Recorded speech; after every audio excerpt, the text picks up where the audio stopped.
let the great gathering begin. Well, girl, it sounds like we're going over to the Laverne Cox neighborhood. We are. Laverne. Craig, there were better pictures. No, that's the no. Because I'm gonna hold on. I'm not being shady. No, stop. Hold on. Can we take this down? No, hold on. This is a screenshot from her live, and I'm gonna play the live. Okay. Well, what about from the original story? That was her responding to the original story. Okay. Well, don't try to act like I was being shady. I don't know. That's how that lady came on the camera. She did. Okay. But the original story she had on that. Right, but I only pulled that one because that's the audio. The audio that I'm gonna play is from that live. The original story she had on that chop. She had on that chop, that blonde chop. Yes. She had on that blonde chop. And with her wearing that blonde chop,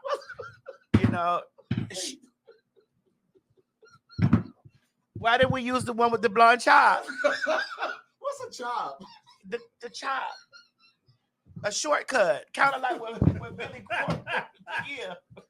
You mean a low cut? It's a shortcut. No, girl, stop this. It's kind of what Billy. It's kind of what Billy thought that she was giving. Billy thought that she was giving that chop that Laverne was giving. No, Billy thought she was giving that. No. Well. No, Billy was not giving that. Put that blonde chop. Well, she has that blonde chop on. Yeah, that. Bitch, that David Bowie cut. Send that David Bowie cut over there. That's that David Bowie cut. That's that retro David Bowie cut. Are you saying David Bowie or Bowie? Whatever he's in glory. Because communication is our partner. Well, they know who he is. And if you look up David Bowie, you'll see that exact chop right there. That's the David Bowie's chop. I wanted to say that here's what is wrong with the situation. What's wrong with the situation is she had every right to come forward and tell her story about what happened in her life. That's right. Now, in that, the people have pedestaled Laverne so high that they have removed her from humanity. And that's what she was talking about in the story. Like, she doesn't remove humanity from things or whatever. You know what I'm saying? Like she still looks at people, whether they're this, that, the third, and extra. Kind of like what Mo said when we were talking about Trump that time. He said, well, I don't look at nobody as a bad person and we were tearing him up. We tore him up. We were tearing him up. And I'm going to tear up Laverne. I know that. Go ahead. But I'm also sitting here explaining to you that she had every right to tell her story. That was her experience. Now, what I think that the people felt the type of way about her was it seemed as if she was romanticizing that situation, like because she was very much so. He was no girl. This is what my sister gave. He was. You need to do your bottom lip like hers. He was the blonde hair and blue eyes. Drop the bottom lip a little bit more. And was a cop, a MAGA cop. Your voice needs to be a little more gravelly. No, he's a MAGA cop, and he had blonde hair, blue eyes. So I was looking at it like, sister, no. I was watching it and said, no, don't, no. I know that you're caught up in your story, but I was saying to myself, like, sister, no, like come out of that, like come out of that because I know that the girls are gonna dig into you for that. Like, come out of that. She stated that she loves him. He loved her. She said that she still loves him and he still loves her. And I watched the. So you think they still fucking? I don't know. I would hope not. The people were so fast to go for it and try to claw into her and dig her back out. Is it my turn? Go ahead. Because I'll interject here and there. Okay. Here's the thing. When Trump was put into office, because he didn't win, I distinctly remember her doing a lot of videos and she was very unnerved. She was very seemingly afraid of what was going to happen, what was coming down the pipeline. Oh, put the comments on the screen. Sorry.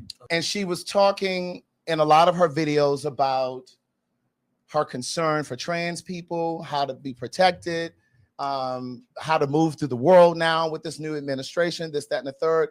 So The idea that several years ago, she was in a relationship with a white MAGA policeman, it baffles me, because you dated someone who was assisting and ushering in the very regime that hates you as a black person, as a black trans person.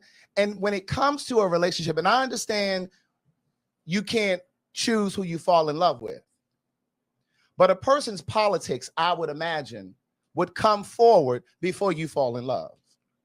I would imagine if we're going out to eat, we're going to the movies, you're coming to my house for Netflix and chill, at some point, your politics are going to come up. Okay. Even if he never said, I am a Trump supporter.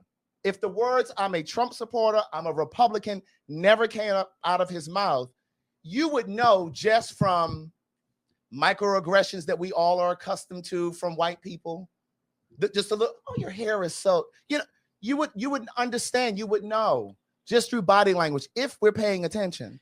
Because when you're talking about a romantic relationship, you're opening the most intimate parts of yourself up to a partner, your vulnerabilities, your fears, that pillow talk, all of those things. Again, I just can't believe that his politics didn't come up. Even if he never said, I'm a Republican, I'm a Trump supporter. I just believe that you would have had some sort of an inkling, some sort of an inclination where his politics were. Because here's the thing, when we get into relationships, and I know we sometimes do it wrong.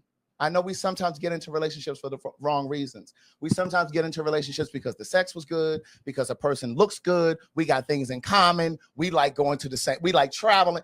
Those are the surface things. But what we're talking about here with Laverne and this guy, okay, they are fundamentally disjointed. Okay. Their politics are completely different. Why did they break up? Was it just because of the politics? She didn't mention that. I was gonna say, I don't know. How about if he was actually treating her well? Maybe and that's very possible. But here's what I'm saying is Black power, as I am sitting here, and as often as I'm talking about supporting Black people, supporting Black business, and how we need to love on each other a lot better. And then if you found out in my personal life, bitch, I was dating a KKK member, bitch, that would make me a fraud. Now, now, what happened was when she went to do damage control on her live, she went left again, because it was almost as if she thought that the public was criticizing her for dating a white man. It wasn't that she was dating a white man. It was that the type of white man you were dating.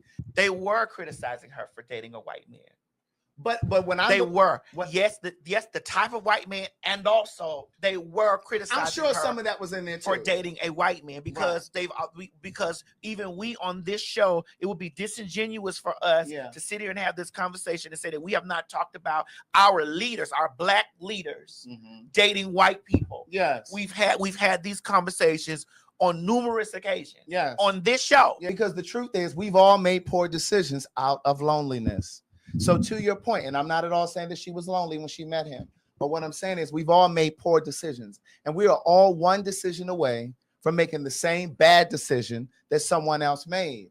So my question then was, because like you said, the trans community is smaller in the sense that the options may be smaller when it comes to dating a man or finding a man who's going to be okay with you in the public, not dating you just for the sake of fetishizing or all of those things. So then I was just thinking, well, maybe she dated him because it was just like, well, the pool is already shallow. Let me just go ahead and take him, and I'm going to just go ahead and try to overlook these politics. Or maybe she really fell in love with him. I believe she did fall in love with him. But what I'm saying is, fell in love with him, and maybe he kept that from her, because you don't know you don't know. Men send the representative all that we talk. That's true. We talk about that here on this show. I just don't think a representative exists for 3 years. And what I'm saying is, he could have sent the representative. She could have been in love with him. I believe she was in love with him. But what I'm saying is, I believe his politics would have come before the love. I think it hurt a lot of people, especially trans people, who feel like, girl, you see what this regime is doing to us, and you dated someone who was in support of this shit that's going on right now.